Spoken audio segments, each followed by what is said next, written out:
विदुर जी को उद्धव सब सुना सकते थे। उद्धव से बड़ा ज्ञानी कौन? बृहस्पति का शिष्य महाराज वृषणवंशी, कौन उनके सामने टिकाए। लेकिन कहा नहीं नहीं नहीं, मैत्रेय जी सुनाएंगे। और मैत्रेय और विदुर का संवाद है। एक बड़ा प्यारा प्रश्न किया है कि सभी लोग कर्म करते हैं सुख के लिए, पर उनको दुख क्यों मिलता है? अब बताओ, ये 1000 वर्ष, 2000, 3000, 4000, 5000 जितने वर्ष पहले लिखा गया हो, और कथा उस समय की है, पर आज लागू है कि नहीं आप पर? हर मनुष्य कर्म करता है सुख के लिए, पर उसको दुख क्यों मिलता है? दुख के लिए तो कोई प्रयत्न नहीं करता, और बिना कोशिश ही के इतना दुख मिल रहा है, और कोशिश के बाद सुख नहीं मिल रहा है। ये प्रश्न है मैत्रेय से विदुर जी करते, और उत्तर भी बहुत साधारण दिया है कि केवल शरीर से जुड़े हुए हम सब हैं। भगवान का सत्य और जगत का सत्य, ब्रह्म सत्य, जगत भी सत्य, लेकिन जगत के सत्य और ब्रह्म के सत्य में इतना अंतर है। ब्रह्म का सत्य शाश्वत है, शाश्वत जो सदा था, है, रहेगा। जगत में जो सत्य दिखाई पड़ रहा है वो कल नहीं था, आज है, कल फिर हो सकता है, और परसों फिर गायब हो सकता है। तो जब अनित्य वस्तुओं के प्रति इतनी प्रीति हृदय में आ गई है, तो उस व्यक्ति का जीवन भी अनित्य ही होगा। कभी सुखी होगा, कभी दुखी होगा, कभी हाय हाय करेगा। इसका परमानेंट इलाज क्या है? कहा उस शाश्वत परमात्मा के साथ जिसका संबंध हो जाए तो वो सदा आनंदित होगा, सुख दुख के चक्र से मुक्त हो जाएगा। सुख है तो दुख भी होगा, दुख है तो सुख भी होगा, पर आनंद में आ गए जय कन्हैया लाल की तो फिर कुछ नहीं होना, फिर मामला बन जाएगा, बात बन जाएगी। दिव्याति दिव्य भाव से और भी सृष्टि के क्रम का प्रश्न किया। सृष्टि का क्रम मैंने आपको बता ही दिया। नारायण 24 तत्व 25वां स्वयं को उन्होंने प्रस्तुत किया। उस जल में, जो जल में निवास करते हैं उनको नारायण भी कहते हैं। नारायण, और नारायण से ब्रह्मा, और ब्रह्मा से ये सब जितने सनक सनंदन, ये वो नारद जी सब, और ये सब करते कराते अब मनु और शतरूपा और छाया से करदम ने जन्म लिया। करदम ऋषि हजारों वर्ष की तपस्या में लीन हैं। मनु शतरूपा की 2 पुत्र और 3 पुत्रियां। तो सृष्टि के क्रम में यह भी बताया गया, जब पहली बार परिवार बना, परिवार पहली बार बना ब्रह्मा जी के द्वारा मैथुनी सृष्टि से, तो बेटियों की संख्या ज्यादा थी और बेटों की संख्या कम थी। तो हम तो मानते ही नहीं मनु शतरूपा को भी, हम तो ब्रह्मऊ को नहीं मानते, सृष्टि को भी नहीं मानते। अब तो हम दिन रात लगे हुए हैं कि ये क्या क्या जांच होता है, वो अल्ट्रासाउंड करा लें और वो हो तो ठीक है, नहीं तो काम खत्म। तो ये भागवत सुनने से क्या फायदा है बताओ हम? जब सृष्टि के प्रथम में ही कन्या 3 और पुत्र 2, मतलब कन्याओं की प्रधानता है, बेटियों की प्रधानता है।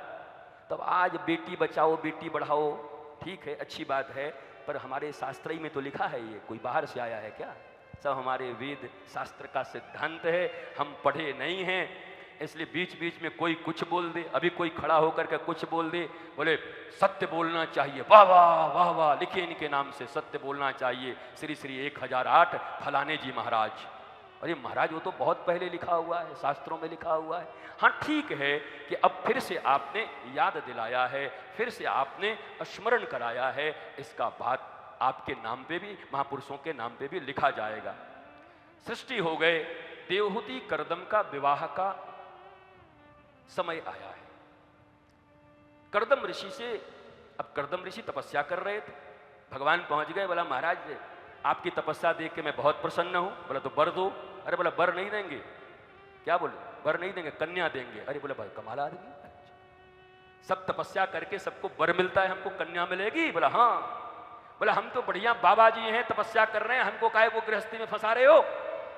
भगवान ने कहा हमारी एक चिंता हुई है, हमारी एक भावना हुई है। क्या? बोला हम बालक बन के आना चाहते हैं, तो हमको लग रहा है कि तुमसे अच्छा महाराज पिताजी हमको कहीं नहीं मिलेगा, तो हम तुमको पिताजी बनाना चाहते हैं। अरे कह रहे महाराज 10-20 शादी करा दो, तब तुम आओगे। भगवान पुत्र बन करके आवे तो ऐसे बाबागिरी का क्या लाभ? अरे ये बाबागिरी, ये योग, ये यज्ञ, ये तप, ये सन्यास सब इसलिए है कि उस परब्रह्म की प्राप्ति हो। और परब्रह्म कह रहा है कि मैं पुत्र बन करके आऊंगा, तो ब्याह भी मेरा सन्यास है महाराज, मैं ब्याह करा दूंगा। ये भागवत कह रही है। अब उन्होंने विवाह किया। बोला देखो हम भेज तो रहे हैं लड़की वालों को, लेकिन थोड़ा आप सीधे साधे हैं, भोले भाले हैं, तुरंत हाँ मत कर देना, एक दो बार नाना भी कहना। बोला ठीक है कोई बात नहीं। वो आई महाराज देवहूति मनु शत्रुपा के साथ। मनु शत्रुपा और देवहूति को देख करके जैसे ही आए तो आ करके करदम जी ने कहा सुनिए, कहा हम आए हैं आपके, बोला हम सब समझ गए, विवाह के लिए आए हैं, नहीं करना, नहीं करना है, नहीं करना है, अब करना है, आइए बैठिए। बोले क्या हुआ? अरे बोले महाराज इतना समय बर्बाद हो कि आप बोलें कि करिए, हम बोलेंगे नहीं करेंगे, फिर आप बोलिए कर लीजिए, हम बोले नहीं, ये मामला खत्म, नहीं करना, नहीं करना, नहीं करना, करना है। इतने भोले करदम ऋषि हैं कि भगवान के आंखों से अश्रु बिंदु गिर गए, और वही अश्रु बिंदु बिम क्या बन गया बताओ? भागवती, इतने भागवत सुने हुए हो? हैं? क्या बात है, ये इतना सन्नाटा क्यों है भाई अहमद?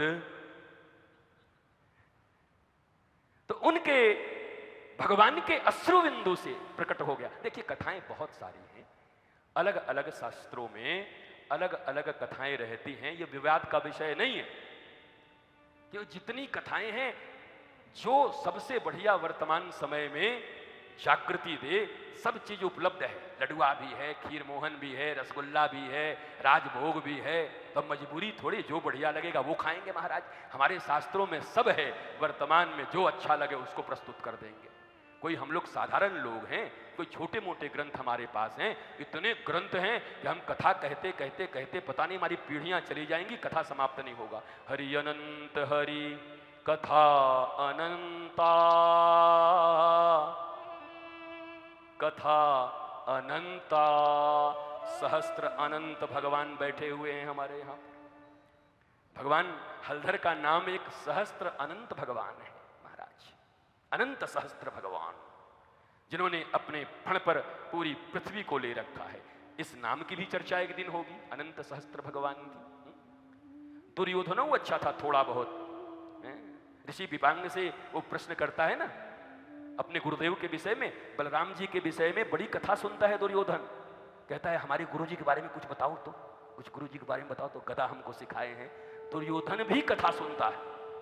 और हम लोग महाराज कैसे आदमी हैं बताओ, हम क्या बताएं।